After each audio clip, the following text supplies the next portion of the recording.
आपसे 4 बातें। मौजूद साफ़ी हज़रात, कैमरा मैन, अस्सलाम वालेकुम। हमारा आपको पता ही है कि कल एक कोयटा के अंदर कन्वेंशन है मुत्तहिदा कौमी मूवमेंट का, उसके सिलसिले में आए थे तो दोस्तों से मुलाकात भी रही और यहाँ आने का एक मकसद ख़ुद इस फातिया के लिए अख्तर मैंगल साहब के घर पे आना था। हमारे दरमियान बड़े पुराने और देरीना ताल्लुकात रहे हैं और अताउल्लाह मैंगल साहब से मेरी बड़ी मुलाकातें रही हैं, तो हम थोड़ी ताख़ीर से आए हैं, उसके लिए हमने माज़रत भी की इनसे। तो आज जब आए हैं और फातिहा हुई है तो फिर मौजूदा हालात पे भी बात हुई है। हम सब बड़े मोहतात होकर मौजूदा हालात को देख रहे हैं। हम समझते हैं कि पाकिस्तान को चेहरों की तब्दीली से ज़्यादा वाला तब्दीली की ज़रूरत है, वादों से ज़्यादा वाली किसी तब्दीली की ज़रूरत है। तो उसमें जिन चीज़ों की ज़रूरत है उसमें मज़लूम कौमियतों के इत्तेहाद की भी बड़ी ज़रूरत है। वो लोग जो एक तरह के मसाइल का शिकार हैं, एक तरह के मामलात का शिकार हैं, जिन पे एलानिया गैर एलानिया सी पाबंदियाँ हैं, उनके दरमियान भी ज़हनी आहमंगी का होना ज़रूरी है, उनके दरमियान भी राब्तों और ज़ाब्तों का बढ़ना बड़ा ज़रूरी है। तो आज तो इसी कदर हुआ है क्योंकि बुनियादी तौर पर हम आए ही इस फातिहा पढ़ने थे और इंशाअल्लाह अब हम दावत दी है इनको, ये कराची आएंगे तो बात बढ़ेगी और हमारे दरमियान बात बढ़ेगी तो हम उस जबर को आप भी सामना कर पाएंगे, उन पाबंदियों का भी सामना कर पाएंगे, उन रवैयों का भी सामना कर पाएंगे और हमारा रास्ता जो है हमने तय भी किया है कि अदालतों और ऐवानों के ज़रिए होगा और यही महज़ब कौमों का तरीक़ा और सलीक़ा है। तो इंशाअल्लाह ताला बड़े फ़ैसलों के लिए बड़े बैठेंगे और कोई ना कोई राह निकालेंगे।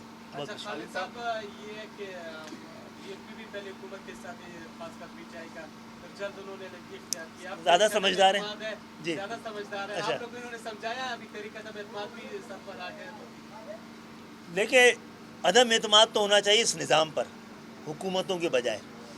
तो हमारे भी बहुत सारे मसाइल हैं जो ये हुकूमत अगर 3 साढ़े 3 साल हुकूमत में रहकर हमारे 125 कारकुन लापता हों तो हमसे भी कोई सवाल कर सकता है कि हुकूमत में रहने का क्या जवाज़ है।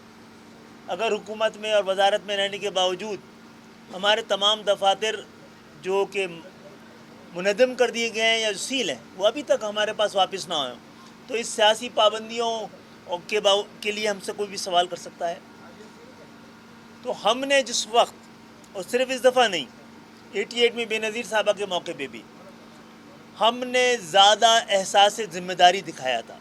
हमें इस दफ़ा सूट करता था कि जो कुछ 18 के इलेक्शन में हमारे साथ हुआ है कि हम अपोजिशन का रास्ता अपनाएं, लेकिन हमें पता था कि हमने अपने लिए फ़ैसला किया तो पाकिस्तान की हुकूमत को नहीं, जमहूरियत भी ख़तरे में थी। तो जमहूरियत के बचाने के लिए हमने अपना रोल अदा किया, अपना फ़र्ज़ पूरा किया है।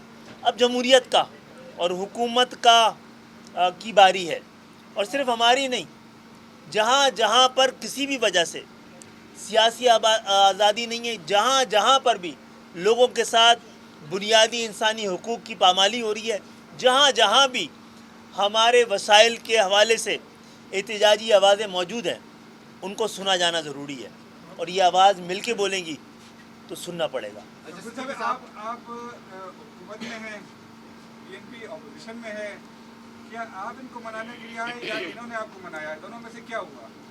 जी, हम तो किसी को मनाने नहीं, हमें हमारे दुख तो आप देखें एक ही तरह के हैं, इनके भी लोग लापता हैं, हमारे भी लोग लापता हैं, और इससे ज़्यादा कोई बड़ा जो लोग जानते हैं कि लापता अफराद के बाद आप वो ख़ानदान और वो सियासी जमातें जिनसे उनके वो कारकुन होते थे उन पे कितना प्रेशर होता है, कितना दुख होता है। तो ये हमारे दरमियान दुख और दर्द की बड़ी मुश्तरका दास्तानें और राहें हैं और दर्द का ये रिश्ता मजबूत तरीन रिश्ता बनता है और इंशाअल्लाह ताला हम इस राब्ते को और रिश्ते को बरकरार रखेंगे। मुमकिन तब्दीली के इम्कानात है, 80 अपोजिशन अराकीन की दस्तखत भी इस वक्त तहरीक अदम-ए-एतमाद पर मौजूद है।